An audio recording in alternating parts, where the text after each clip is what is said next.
mwese abakunda gukurikirana iki gitabo cyitwa Ibyankoraruguma bya Vatikani. Iki gitabo amateka maremare yagizwe ibanga n'idini gatolika, ariko uyu munsi gishyizwe ku mugaragaro. Ku badukurikiranye rero, iyi yari episode ya gatatu tugezeho, igice ni icya mbere. Twagarukiye kuri iyi episode ya gatatu twarukiyeho, hariho ibintu bashaka kumenya amadini, harimo burya ayagize nangwa bashyira mu kato cyerekeranye n'uburyo bamusebyagamo. Birebye ibintu bibabaje cyane, byose ni kubireba ibyo bamusebyaga uzajya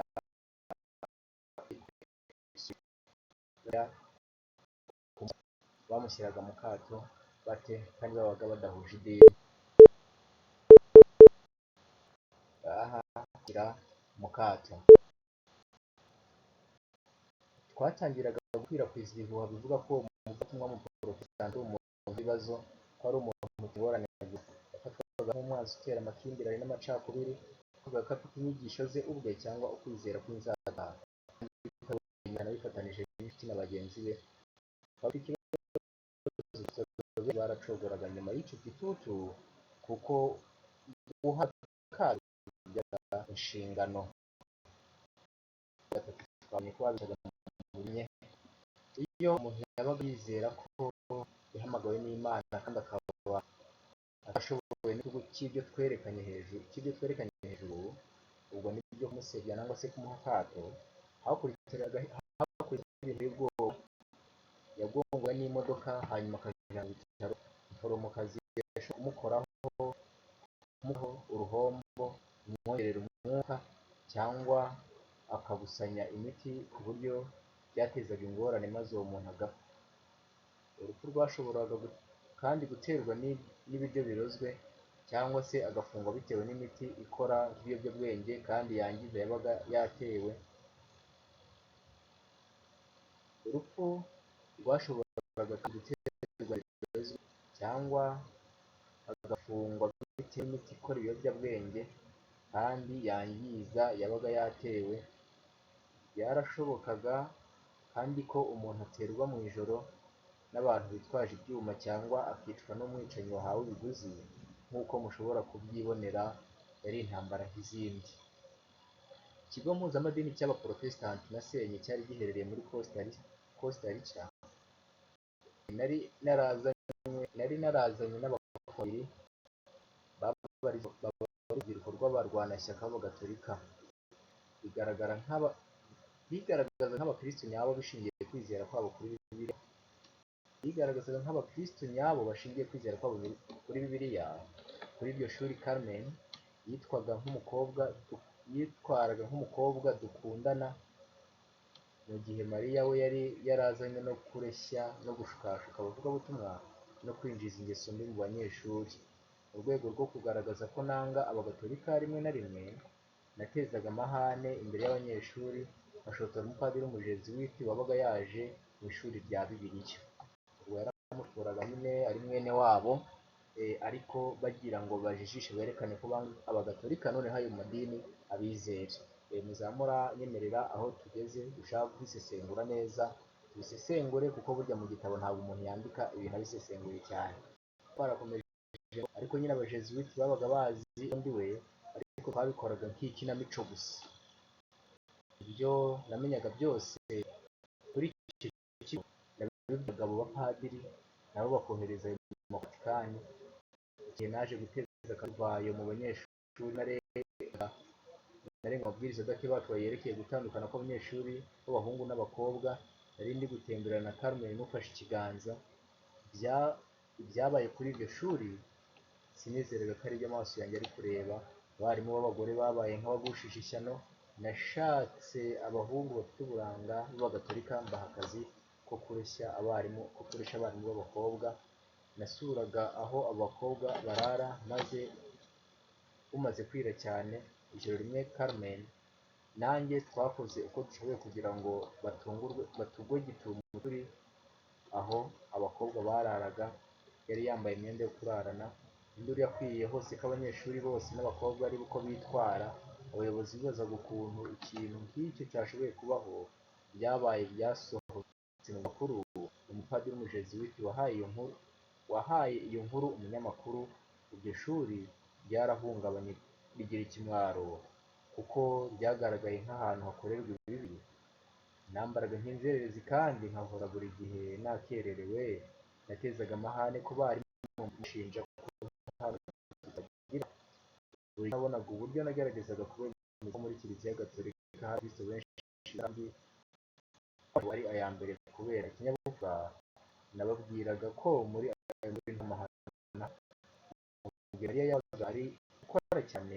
Benshi mu banyeshuri 12 nashukaga birukanywe burundu kuri cyari ibyo gushukashuka abo.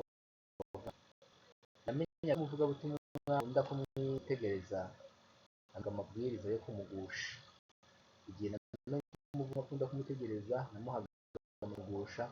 Abavugabutumwa 3 baguye muri ubwo buryo.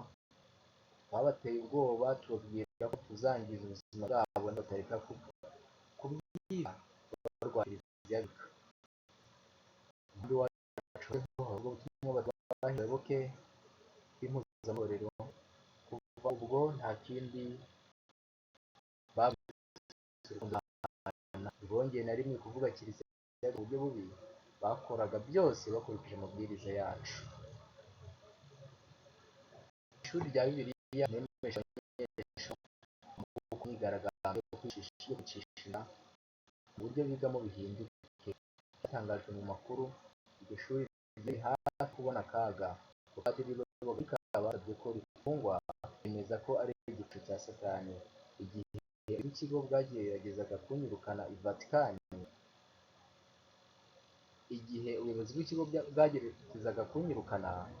Vatikani ibinyujije muri guverinoma ya Espanye yatangaje ko ndi umusirikare watorotse igisirikare.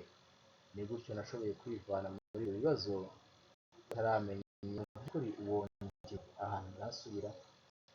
Ubuyobozi bw'ikigo bagerageza kunyirukana.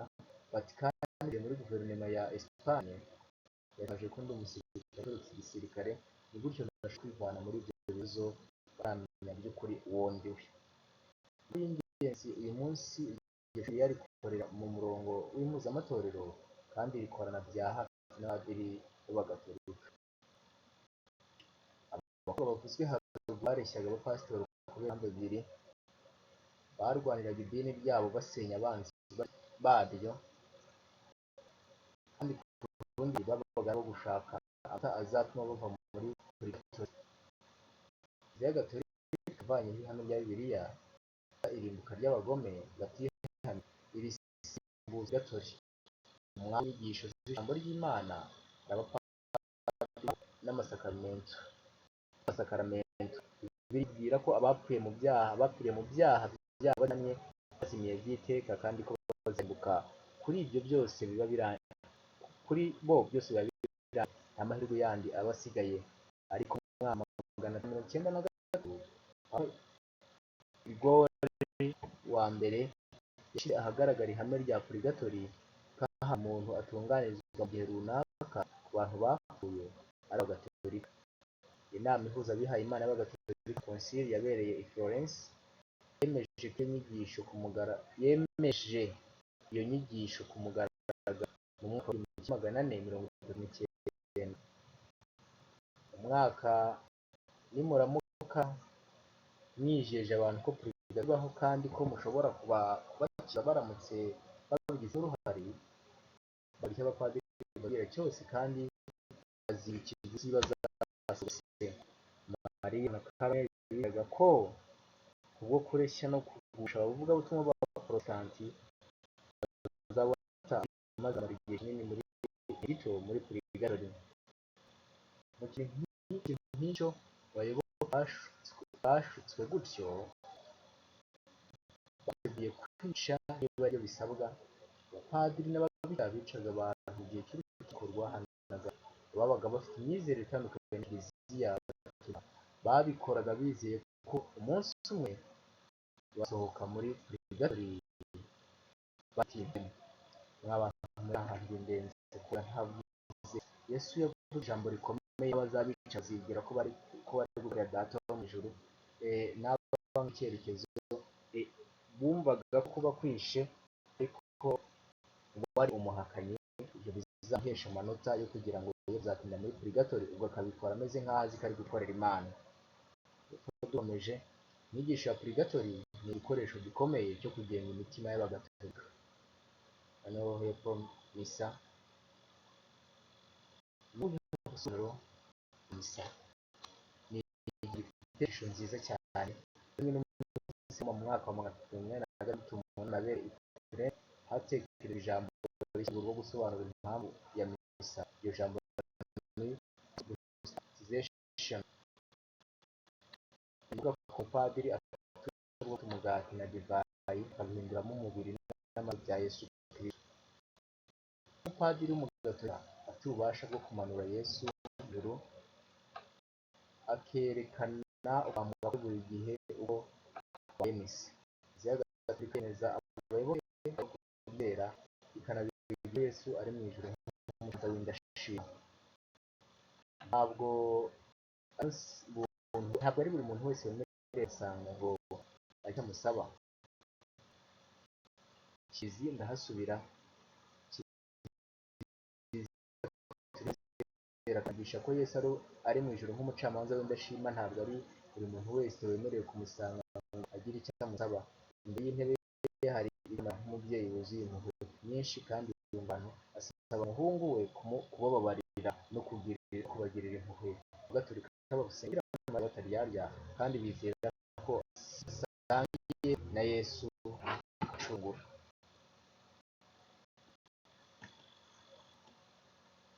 Babikora kubwo kwizera ko Bikira Mariya nawe yavuye mu maraso mu gihe cya Yesu yapfiraga ku musaraba, bitewe n'umubabaro mwinshi yari afite ku bw'ikiremwamuntu. Bikira Mariya itike yabo nyuma yo gupfa muri gato bazigera Bikira Mariya kuko bafitiye ubwongo bwabo. Kiliziya Gatolika yafashe ubwo rero kukimugira Imana. Bikira Mariya niwe yabo kubageza mu batizo no muri purigatori. Y'abatinya bakana Bikira Mariya batinya kubura ubugingo bwabo. Nuko Bikira Mariya n'umuryango wose nashoboraga no kuba kwica umuntu ku bwe, ariko umunsi umwe namenye ikintu cy'ihungabana cyane. Umwamikazi w'ijuru wajyaga akorerwa ibiro byo kumuramya iyo rya shitani ryo mu gihe cy'ubwo bwa Babuloni bw'Abanyabari. Imana yarabyangaga, yise umubyeyi. Aho Kiliziya Gatolika y'i Roma yise umwamikazi w'ijuru. Byabagombo abagatolika bemezwa ko nyina Mariya nta cyaha nawe yavuye icyaha afite. Ibyo bimusanisha n'Imana mbere bikamugira nk'Imana. Ku buryo bwacyo umugatolika abatije ashyize ku gahanga y'ibyaha bwa kabiri, nubwo yaba akiri umwana, umugatolika ko azwa uko asenze Bikira Mariya kandi akabera indahemuka iyobokamana. Babaga baramwigishije ko hanze ya Kiliziya Gatolika nta gakiza kahaba.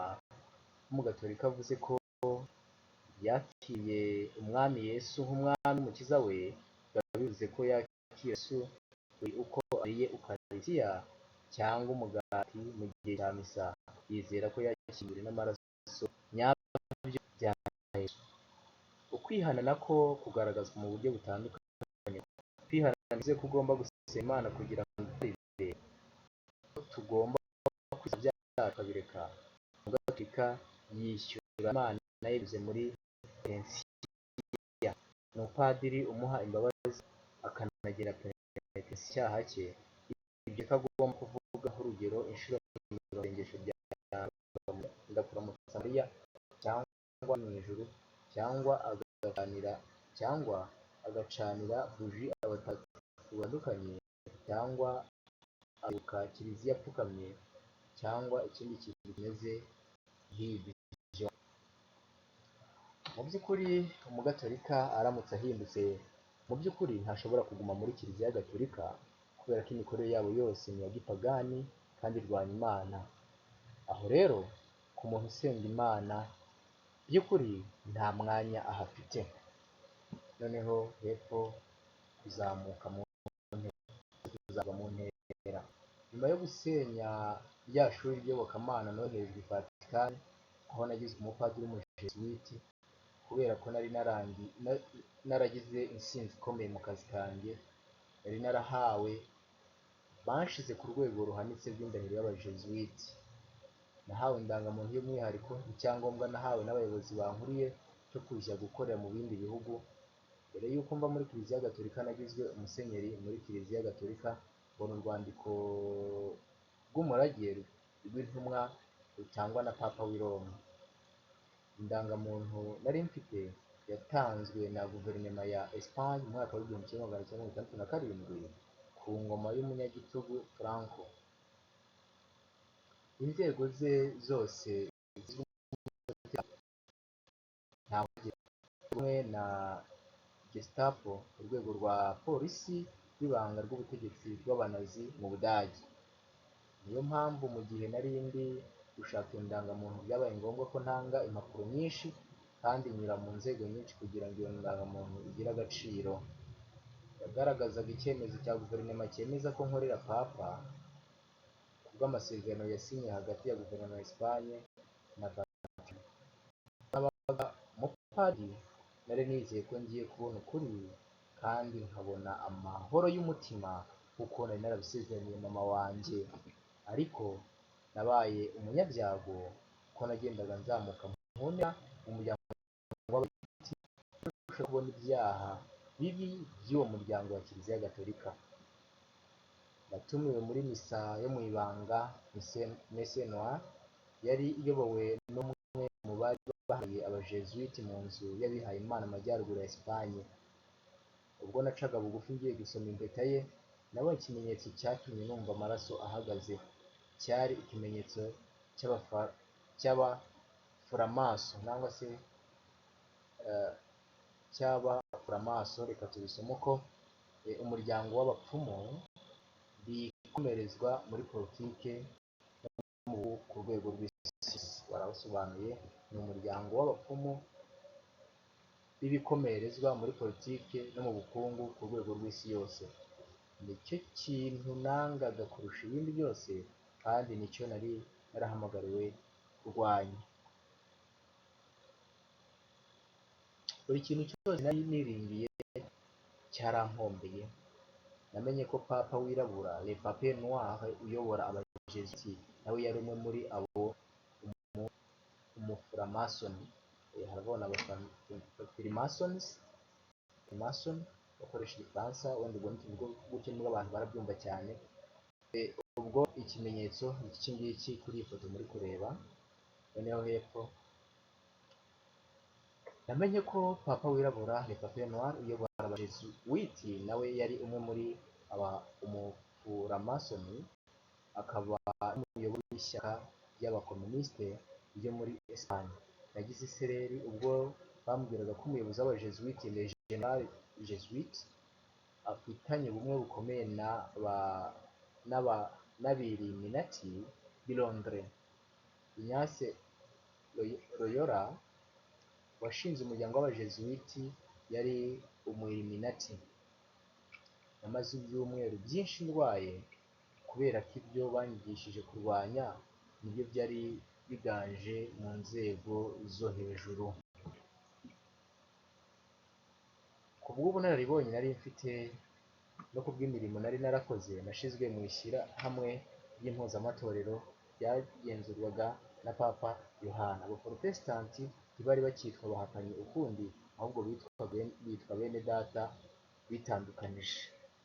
Abahakanamana ntibari bakiri abanzi bacu. Umugambi wari wo guhuriza hamwe abizera bose mu itorero rimwe,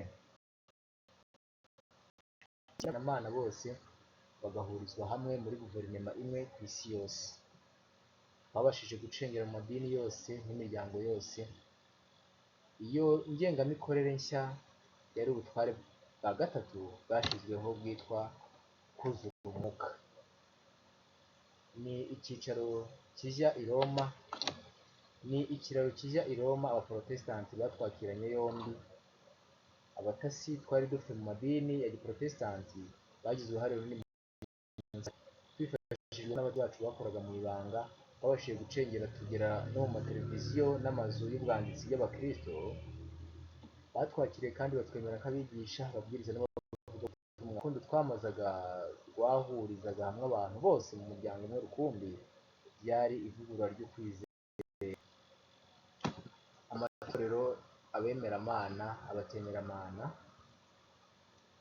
aha ni uburyo bagiye babahuza. Niho tugiye gusoma tugarukiye aha. Itorero rimwe ku isi, abemeramana, abaporotesitanti bo mu madini yose, aba orthodox bose, abayisilamu, ababudisite, abamorumo, amadini akorana n'imyuka, amadini yo mu burasirazuba, amadini akoresha yoga n'abandi. Bari bemerema abamana bashaka guhuza n'abo bo hirya batemeramana, ubuyobozi bumwe ku isi, abakomunisite, amatsinda yose y'abafromaso n'amatsinda yose y'imiryango ikorera mu ibanga, abasosiyalisite, abahakanamana, urudubi, ndetse itsinda mbere twinjijemo abatasi bacu ry'abadivantisite, hanyuma abametodisite, abapresibiteriyene, abaluteriyene n'abandi bose, turangiriza ku bamorumo n'abahamya ba Yehova.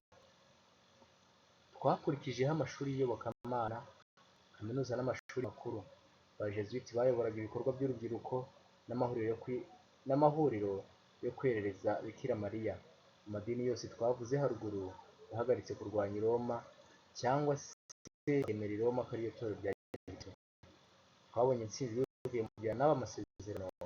Hafi ya bose b'abaporotesitanti bari bafite ubwoba bwo kuvuga barwanya i Roma kubwo kwirinda guhohorwa. Ni ubuhakanyi bukomeye gutandukira amahame ya Bibiliya, ari nabyo Bibiliya igaragaza ko bizabaho. Ubwo nagendaga menya ibyo bintu byose, numva umutima wanjye ushenze cyane. Ibyiringiro byanjye byari byarashemo ngaho mfata imiti igabanya guhangayika.